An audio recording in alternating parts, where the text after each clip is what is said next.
এবার আসুন দেখা যাক ছবি তুলতে হবে এই আবশ্যকীয়তার জন্য কতজন মানুষ এই পর্যন্ত ভোটার হননি।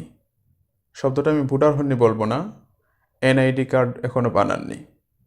একটা প্রতিবেদন দেখা যাক।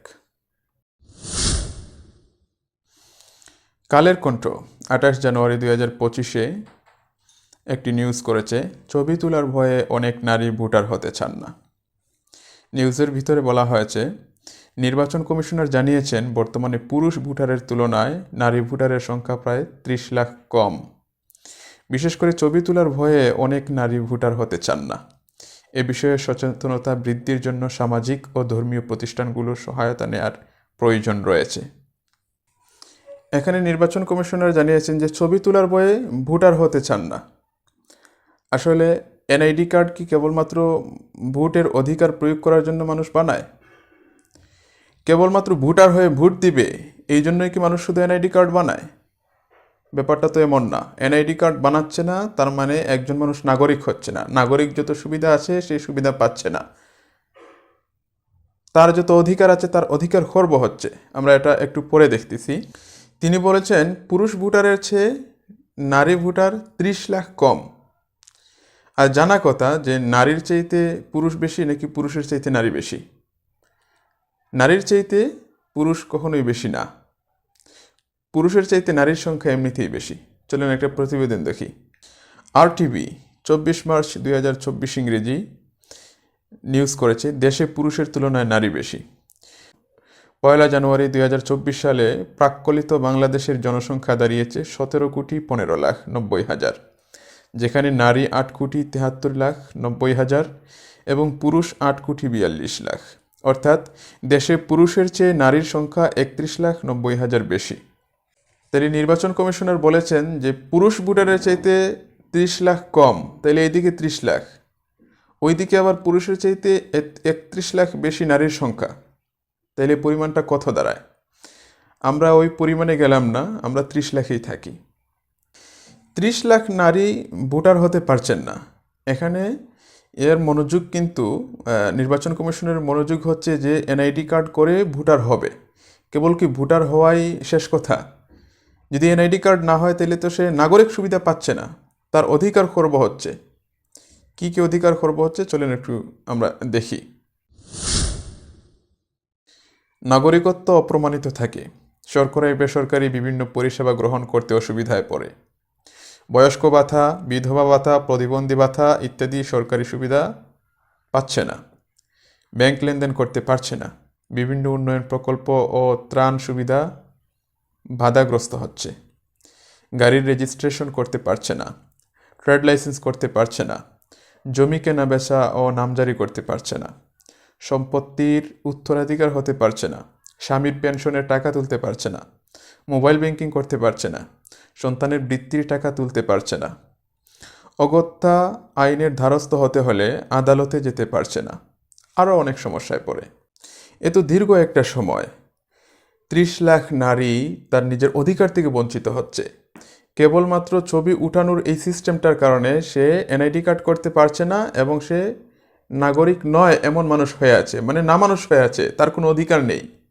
এই দেশে তার কোনো ভ্যালু নেই। এটা একজন দেশের প্রকৃত নাগরিকের অধিকার খর্ব করা হচ্ছে। আমরা এমন একটা সিস্টেমের গ্যারাকলে আছি যে সিস্টেম আমাদের অধিকার সুনিশ্চিত করতে পারছে না। কৃত্রিম বুদ্ধিমত্তার এই যুগে নির্বাচন কমিশনার চাচ্ছেন যে সামাজিক এবং ধর্মীয় লোকজনের সংস্থা বা প্রতিষ্ঠানগুলোর সহায়তা নিতে, যেন তারা উদ্বুদ্ধ করে ছবি উঠানোর প্রতি, ভোটার হওয়ার প্রতি। কত পশ্চাৎপদ চিন্তাভাবনা! অথচ আমরা দেখে এসেছি যে ছবি উঠানোর ছবি নির্ভর যে পরিচয় শনাক্তকরণ পদ্ধতি, এটা অপরাধ ঠেকাতে পারে না।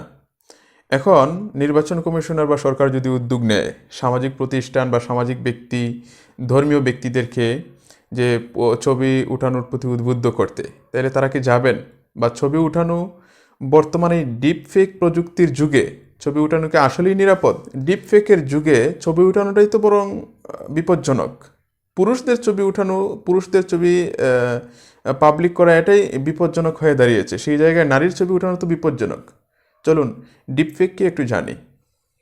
ডিপফেক হলো এআই ও মেশিন লার্নিং প্রযুক্তি ব্যবহার করে তৈরি করা এমন ছবি, ভিডিও বা অডিও যা আসল মনে হলেও প্রকৃতপক্ষে নকল।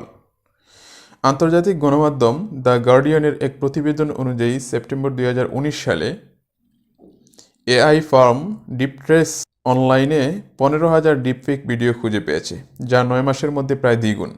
আশ্চর্যজনক হলেও সত্য যে এর মধ্যে 96% পর্নোগ্রাফির ভিডিও এবং 99% হলো নারী সেলিব্রিটিদের চেহারা পর্নোতারকাদের চেহারা দ্বারা পরিবর্তিত করা। তো এবার যান, ছবি ওঠানোর প্রতি উদ্বুদ্ধ করেন। আপনারা কৃত্রিম বুদ্ধিমত্তার যুগে, প্রযুক্তিগত উৎসর্গতার এই যুগে আইসাও যদি মান্দাতা আমলের চিন্তা করেন তাহলে তো হবে না। একজন পুরুষের ছবি, আমরা তো জেনেছি ডোনাল্ড ট্রাম্প, ওবামা পর্যন্ত এটা প্রভাবিত হয়েছে, তাদেরকে নিয়ে ডিফেক করেছে মানুষ। সেই জায়গায় আমরা তো সাধারণ মানুষ, আর আমাদের নারীদের এই ডিপফেকের সবচেয়ে 99% শিকার হয় নারীরা। এর মধ্যে 96% শুধুমাত্র পর্নোগ্রাফি। আপনি একটু চিন্তা করেন যে একজন নারীর ফটো নিয়ে কেউ ভিডিও বানিয়ে ফেলতেছে এবং সেটাকে বাস্তব মনে হচ্ছে, এমনকি কণ্ঠটাও তার নকল করে ফেলতেছে, এটাও বাস্তব মনে হচ্ছে। তাইলে সেই জায়গায় কোনো নারীর ছবি দেওয়া কি আদৌ নিরাপদ? কখনোই নিরাপদ না। এই ডিপফেকের এই যুগে আইসা আমাদের নারীদের চেহারা তারা ফটো উঠাবে এবং বিভিন্ন ব্ল্যাকমেইলিংয়ের শিকার হবে, এটা তো মেনে নেওয়ার মতো বিষয় না। অতএব কেউ যদি উদ্বুদ্ধ বা উৎসাহিত করতে আসে তাইলে সেটা হবে নিতান্তই বোকামি। আমরা দেখলাম ছবি উঠিয়ে অপরাধ রোধ করা যাচ্ছে না, যারা অপরাধ করার তারা অপরাধ করেই যাচ্ছে, এবং আমাদের প্রতিষ্ঠানগুলো, শিক্ষা প্রতিষ্ঠান হোক, প্রশাসনিক প্রতিষ্ঠান হোক, তারাও ব্যর্থ হচ্ছে। সাথে সাথে এটাও দেখলাম যে পরিচয় শনাক্তকরণের জন্য আমাদের ফিঙ্গারপ্রিন্ট হলেই যথেষ্ট, এবং এই ফিঙ্গারপ্রিন্ট কিন্তু আমাদের এনআইডি কার্ড যখন করতে যায় তখন নেয়।